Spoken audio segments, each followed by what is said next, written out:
وقال الله تبارك وتعالى في القرآن المجيد أعوذ بالله من الشيطان الرجيم يا أيها الذين آمنوا كتب عليكم الصيام كما كتب على الذين من قبلكم لعلكم تتقون. وقال النبي صلى الله عليه وسلم وعن سهل رضي الله تعالى عنه عن النبي صلى الله عليه وسلم قال إن في الجنة بابا يقال له الريان يدخل منه الصائمون يوم القيامة لا يدخل منه أحد غيرهم. رواه البخاري في كتاب الصوم. وفي رواية أخرى وعن أبي أمامة سدي بن عجلان الباهلي رضي الله تعالى عنه قال قال النبي صلى الله عليه وسلم صلوا خمسكم وصوموا شهركم وأدوا زكاة أموالكم وأطيعوا أمراءكم تدخلوا جنة ربكم. رواه النسائی فی سننہ ورواه احمد فی مسندہ. تمام قسم کی حمد و صلات کبریائی بڑائی اللہ وحدہ لا شریک خالق کائنات مالک ارض و سما کے لیے لائق و سزاوار ہے، جو اس کائنات کا مدبر و انسجا خالق و مالک مربی اور پالنہار ہے.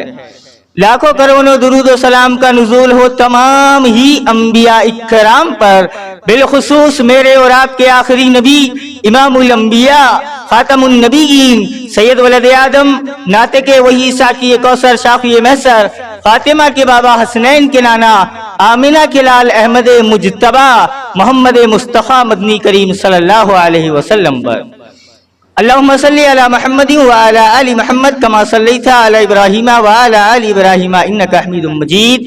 اللہم بارک علی محمد وعلی آل محمد کما بارکت علی ابراہیم وعلی آل ابراہیم انکا حمید مجید.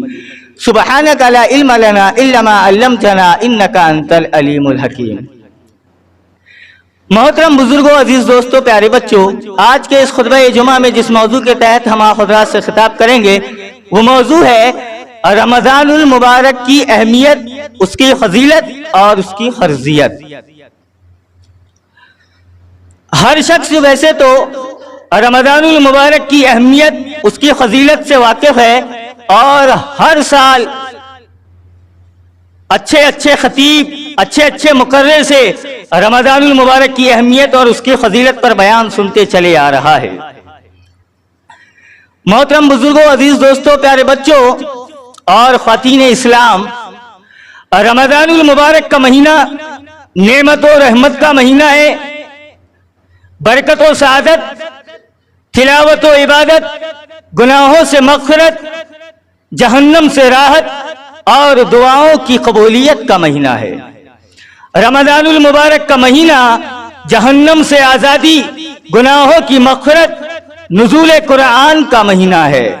رمضان المبارک کا مہینہ کثرت سے ذکر و اذکار، توبہ اور استغفار، انفاق، قیام، صیام اور اجر و ثواب کا مہینہ ہے. صحابہ کرام اور سلف صالحین کے نزدیک صحابہ کرام اور سلف صالحین کے نزدیک رمضان المبارک کی اہمیت بہت زیادہ ہوا کرتی تھی اور صحابہ کرام کئی دن پہلے رمضان کے آنے کی تیاری کیا کرتے تھے اور ہر صحابہ اکرام کی یہی تیاری ہوا کرتی تھی کہ جب رمضان آ جائے تو کس طریقے سے عبادت کی جائے، کس طریقے سے اور کتنی تلاوتیں کی جائے، نوافل کا کس طریقے سے اہتمام کیا جائے، فرائض کو کس طریقے سے ادائیگی کی جائے. گویا کہ رمضان المبارک کو لے کر کے صحابہ اکرام کی بہت ہی پہلے سے اور کئی دن پہلے سے فکر رہا کرتی تھی. ایسا نہیں ہے کہ ہم لوگوں کے اندر بھی فکر نہ ہو. رمضان کے مہینے کو لے کر کے تو ماشاءاللہ ہم لوگوں کے اندر بھی بہت فکر رہتی ہے. خواتین ہو کہ حضرات ہو، سارے لوگوں کے اندر ایک مسئلہ، یہ بات الگ ہے کہ صحابہ اکرام کی فکر آخرت کو لے کر کے رہتی تھی رمضان میں، اور رمضان المبارک کے مہینے میں ہم اور آپ کی فکر دنیا کو لے کر کے رہتی ہے. دیکھو قوم کی خواتین حضرات کے اندر پچھلے رمضان میں گھر میں سجاوٹ کس قسم کی ہوئی تھی اور آنے والے رمضان میں کس قسم کی سجاوٹ کرنا ہے. میرے زیورات کا کیا ہوگا، میری ڈریس کا کلر کس قسم کا ہوگا، سحر و افطار میں کیا بنانا ہوگا، رمضان میں عید میں میرے بچے کی ڈریس تو محلے کے بچے سے بالکل ہی الگ ہونا، میرا بچہ تو سب سے الگ ہی دکھنے کو ہونا۔ مرد حضرات کی بھی جو ہے کم فکر نہیں رہتی، ایک گنا کماتے تھے، رمضان میں اب 2 گنا کمانا پڑے گا، اچھے والے سود لیں گے، پہلے سے پلاننگ چل رہی ہے، میرا ٹیلر کون سا ہوگا، میں جو ہے رمضان میں عید کے لیے کون سے مارکیٹ سے خریدی کروں گا۔ گویا کہ فکر تو ہمیں بھی ہے، لیکن رمضان کا مہینہ ایسا لگ رہا ہے فکر میں، تیاریوں میں، خریدی میں، کھانے اور پینے کے مہینے کو بنا کر کے رکھ دیا گیا، رمضان کے روزے کے پیغام اور اس کے مقصد کو پلٹ کر کے ہی رکھ دیا گیا۔ اللہ جل شانہ پروردگار نے قرآن مقدس کے اندر سورہ بقرہ سورہ نمبر 2 کی آیت نمبر 183 کے اندر رمضان المبارک کے پیغام کو اور رمضان کے مقصد کو بیان کرتے ہوئے کہا، اعوذ باللہ من الشیطان الرجیم، یا ایھا الذین آمنوا کتب علیکم الصیام کما کتب علی الذین من قبلکم لعلکم تتقون۔ مومنوں سے خطاب اللہ تبارک و تعالیٰ نے کیا ہے، ہر شخص اس آیت کو سنے، سمجھے اور جاننے کی کوشش کرے کہ روزوں کا مقصد کیا ہے، رمضان کا پیغام کیا ہے۔ پروردگار نے کہا، اے وہ لوگوں جو ایمان لائے ہو، تم پر روزے فرض کیے گئے ہیں ٹھیک اسی طرح جس طرح تم سے پچھلی والی امتوں پہ روزے فرض کیے گئے تھے، لعلکم تتقون، تاکہ تم لوگ پرہیزگار بن جاؤ، تاکہ تم لوگ تقوی اختیار کرنے والے بن جاؤ، تاکہ تم لوگ اللہ تبارک و تعالیٰ کی ذات سے ڈرنے والے بن جاؤ، تاکہ تم لوگ گناہوں سے بچنے والے بن جاؤ۔ یہ رمضان المبارک کا پیغام ہے، یہ روزے کا مقصد ہے کہ آدمی کی تربیت کر کے آدمی کو پرہیزگار بنانا ہے، متقی بنانا ہے، اللہ تبارک و تعالیٰ سے ڈرنے والا بنانا ہے اور گناہوں سے بچانے والا بنانا ہے۔ یہ رمضان کا پیغام اور روزوں کا مقصد ہے۔ آج دیکھو لوگوں کی کیفیت، دیکھو لوگوں کی کنڈیشن کیا ہو گئی۔ اچھا ایک مسئلہ یہ تو ہے کہ اس مذہب اسلام، پوری دنیا میں جتنے بھی مذہب ہیں ان میں سب سے زیادہ مذہب اسلام کا ترے امتیاز یہ ہے کہ اس مذہب کا اگر عمل نہ کیا جائے تو کم از کم مذاق بھی اڑایا نہیں جا سکتا۔ سماج اور معاشرے میں اتنے نکمے اور اتنے جاہل قسم کے لوگ بھی ہوتے ہیں جو اتنے مبارک مہینے میں عبادت کر کے نیکی کما کر کے اپنے گناہوں کو دھلوانے کی بجائے سماج اور معاشرے میں مہینے کا اور پوری شریعت کا مذاق اور دھجی اڑاتے ہوئے پھرتے ہیں۔ کبھی پوچھ کر کے دیکھیے گا کہ آپ لوگ صحت مند نوجوانوں سے قوم کے پوچھ کر کے دیکھیے گا جن پر روزے فرض ہیں، آپ لوگ روزے کیوں نہیں رکھتے؟ کہتے ہیں ارے صاحب ہم تو کھاتے پیتے گھر کے لوگ ہیں، کھاتے پیتے گھر کے لوگ ہیں۔ رمضان کے مہینے میں خوب توڑیے گا، خوب گوشت، خوب بریانی، اچھے اچھے کھانے توڑیے گا، مرنے کے بعد محشر میں جب فرشتے ماریں گے نا طبیعت سے نا، تب بولنا کہ ہم تو کھاتے پیتے والے گھر کے تھے، دنیا میں بھی کھائے تھے، اب جہنم میں بھی کھائیں گے۔ بہت سارے ایسے حضرات ہیں۔ قوم کے سماج کا ایک وہ طبقہ ہے جو رمضان المبارک کے مہینے کو رسمن یاد کرتا ہے، اور یہ ساری چیز بالکل اس مہینے کا احترام تو ہونا چاہیے، ہونا چاہیے۔ دیکھو رسمی طور پہ رمضان کا مہینہ آیا، ارے جھوٹ نہیں بولنا، رمضان کا مہینہ چل رہا ہے، غیبت نہیں کرنا، چغل خوری، حسد، کینہ نہیں کرنا، رمضان کا مہینہ چل رہا ہے، حرام نہیں کمانا، رمضان کا مہینہ چل رہا ہے، لڑائی جھگڑے نہیں کرنا، رمضان کا مہینہ چل رہا ہے۔ اگر کسی کے منہ سے گالی نکل جائے تو ارے اللہ توبہ، گالی نکل گئی، رمضان کا مہینہ چل رہا تھا، سارے لوگ روزے دار تھے۔ رمضان کا مہینہ ہی تربیت کا مہینہ ہے تاکہ آپ کو ایک مہینے روزے رکھوا کر کے یہ تربیت دی جائے کہ جس طریقے سے آپ رمضان کے مہینے میں جھوٹ سے، چغل خوری سے، غیبت سے، حسد سے، لڑائی سے، قتل سے اور حرام کمائی سے بچے ہوئے تھے، جوا سے، سٹے سے، شراب سے، زنا سے بچے ہوئے تھے، ٹھیک اسی طرح رمضان کے مہینے کے چلے جانے کے بعد بھی 11 مہینے آپ کو اسی طرح جھوٹ، چغل خوری، حسد اور حرام خوری سے بچ کر کے رہنا ہے۔ یہ رمضان المبارک کی تربیت ہے، یہ روزوں کا مقصد ہے۔ تو پہلے صاحب مذاق اڑانے والے، دوسرے سماج اور معاشرے میں رسمن، اور تیسرے صاحب وہ بھی ہوتے ہیں جو کہتے ہیں کہ کیا بتائیں